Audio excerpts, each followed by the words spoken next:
General Secretary of the Sri Lanka Freedom Party, Minister Maithripala Sirisena, recently challenged opposition leader Ranil Wickremesinghe to a public debate. What will happen to this challenge?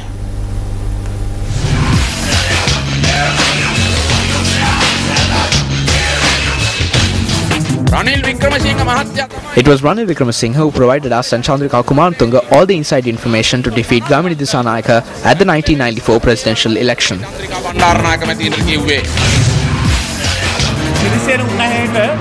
I don't think Maithripala was even allowed to enter a room in which a discussion took place about the 94 presidential election. He was like a peon then. They must be waiting to see if I will respond to what was telecast on TV and aired on radio yesterday. I do not wish to respond now, but I will convene a media briefing in Colombo on Tuesday and respond to it. Former President Chandrika Kumaratunga had said that Ranil Wickremesinghe did not divulge any such information. We would like to ask as to whether Chandrika Kumaratunga is lying or Maithripala Sirisena is lying.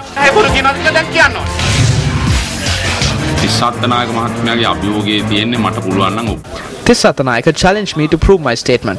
I am prepared to do this. I do not wish to disrespect my former leader.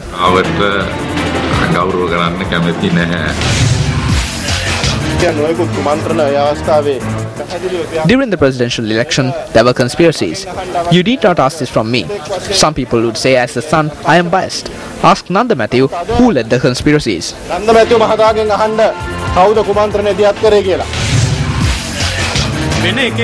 There is no point in obtaining statements from lawyers and third parties. If he possesses documents or audio tapes to prove his claim, he is free to produce such material before the public.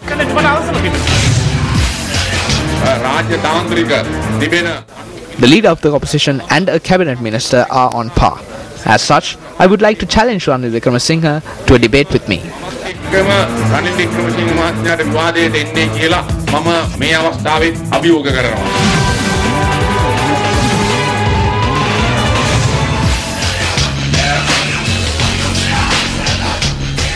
You're watching Primetime News on MTV Sports. Moving on to news from the courts. MTV Channel Private Limited and MBC Networks Private Limited filed their answer today through their lawyer, Attorney-at-Law G.G. Arulpragasam, to the plaint filed by Sri Lanka Rupavahini Corporation, counter-suing for 500 million rupees as damages. Earlier, Sri Lanka Rupavahini Corporation obtained an ex parte enjoining order in the Commercial High Court on the basis that the Asian Broadcasting Union had given exclusive rights to them to telecast the 2012 London Olympic Games, and subsequently the enjoining order was converted into an interim injunction. MTV Channel and NBC Networks challenged the decision of the Commercial High Court, and the Supreme Court granted an interim order staying the operation of the Commercial High Court order on the 2nd of July 2012, and MTV Channel and NBC Networks were permitted to telecast the 2012 London Olympics. MTV Channel and NBC Network stated in their answer that the Sri Lanka Rupavahini Corporation wrongfully, unlawfully, by wrong premises and by wrong means obtained an ex parte enjoining order, and the said order and the subsequent interim injunction was in operation from the 23rd of May till the 23rd of July 2012, and thereby preventing MTV Channel and NBC Networks from informing the public that they had the rights to broadcast the games. The answer filed by Attorney-at-Law G.G. Arulpragasam was drafted by Attorney-at-Law Sugat Caldera and President's Counsel Romesh De Silva. The Colombo Crimes Division arrested an individual who allegedly held in his possession stolen artifacts from the National Museum yesterday. Accordingly, 8 individuals have been arrested so far in connection with the robbery at the National Museum. Leader of the JHU, Venerable Omalpe Sobithathera, charged yesterday that a process is underway to allow the culprits to escape, adding that there was a strong political force behind this. I saw that Venerable Omalpe Thera had made a statement yesterday. Our investigations haven't concluded yet. Our investigations will begin once again after we arrest Lansage Priyantha Mendes. By interrogating him, we will be able to find out who else was involved in this robbery, how he entered the premises, and how the CCTV cameras were switched off during the time of the robbery. I do not care about the titles and designations of people who were involved in this. I promise that whoever the culprits are, they will be brought before court. We are not being pressured by anyone. We need to state that the investigations have not concluded. This is nearly the beginning of another investigation. Provide us with the details about the suspect and we will reward you with a sum of 500,000 rupees. Fingers are being pointed at individuals because they have not understood all the facts. If the police carries out its investigations in a proper manner and proves this before court, then we will not be suspicious of them. The fact that we are unable to safeguard our own archaeological artifacts is a great weakness. This is a crisis situation. When we take into consideration our administration and social ethics, what the honest officers need to do is carry out the proper legal procedures. Meanwhile, during a function held in Colombo today, Venerable Madhulu Awesobita Thera expressed these views on the museum theft. Even our monks stated that they have a large number of priceless scrolls in their possession. These are very important artifacts. However, we should not gather them because they might be stolen. Will the temples be left alone at a time when the museum is being broken into? In a way, it is safer to keep them in temples. The photograph of the man suspected to be the mastermind behind the robbery has been released to the media. The police have called on the public to provide any information regarding this suspect through the telephone numbers 071 777 4400 and 077 755 950. The numbers once again 071 777 4400 and 077 755 950. Meanwhile, a journalist raised a question on the matter during today's cabinet media briefing.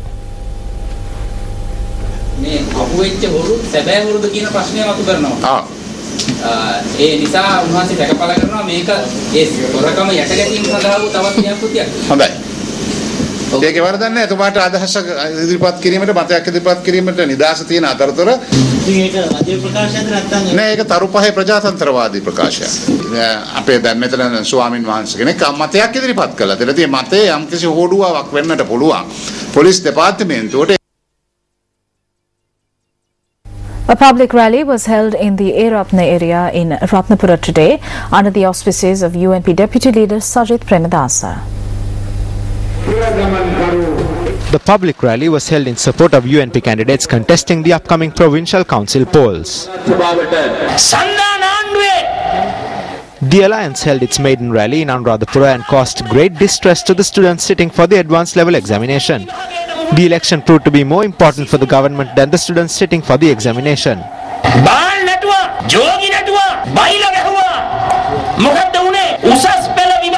Students sitting for the examination were inconvenienced.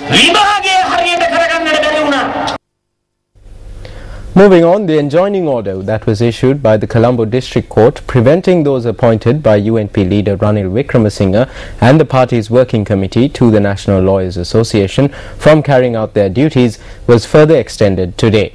Now, the order was extended when the petition filed by former UNP parliamentarian, Attorney-at-Law Mahen Gunasekara was taken up for consideration. We'll be taking a look at that story later on in the news, but moving on to other local news, a media briefing was held in Colombo today to create awareness about Season 4 of the Future Leaders Conference, which will be held in Jaffna. Now, the conference will be held at Jaffna College from the 28th of August to the 1st of September. Sri Lanka Unites is a youth reconciliation movement that aims to unite youth of all ethnic and religious groups across Sri Lanka to give youth the powerful potential to work towards sustainable development, peace and prosperity. It is a very impressive, self-reliant movement, which for me is a spark of hope for the future of Sri Lanka.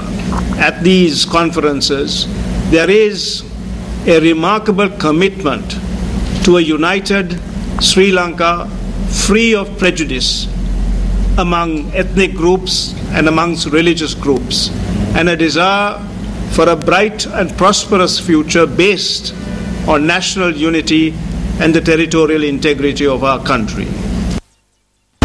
The human-elephant conflict has aggravated over the years. The latest victim of this conflict was reported yesterday from Polonnaruwa, where a 50-year-old woman was killed. In 2010, we revealed another facet of this issue by focusing on what takes place along the Udawalawa-Thanamambila road. This is the reason for wild elephants to come out of the forest, paving the way for conflict. The few that came out initially has now grown in number. Isn't the way being paved for these wild elephants to wander into villages and claim more lives when the electric fence is not activated?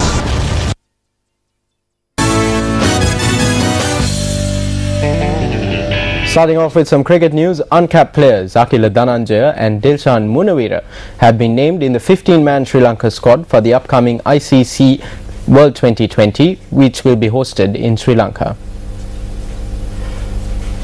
Mahela Jayawardene will lead the Sri Lankan squad for the tournament, which commences on the 18th of next month. The Sri Lanka batting lineup is made up of Mahela Jayawardene, Kumar Sangakkara, Tilakratna Dilshan, Lahira Thirimanne, Dilshan Munawira and Dinesh Chandimal. Vice-captain Angelo Matthews, Jeevan Mendis and Thisara Pereira are the all-rounders. Lasith Malinga, Nuwan Kulasekara and Shamin Deranga will strengthen the pace department. Rangana Herath, Ajantha Mendis and Akila Dhananjaya will be the specialist spinners.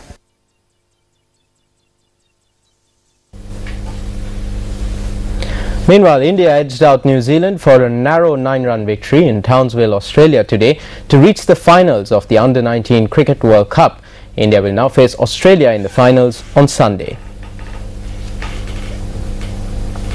The Minister of Sports, tabling a paper in Parliament yesterday, pointed out that Sri Lanka cricket had suffered a loss of 71.6 million rupees in 2009.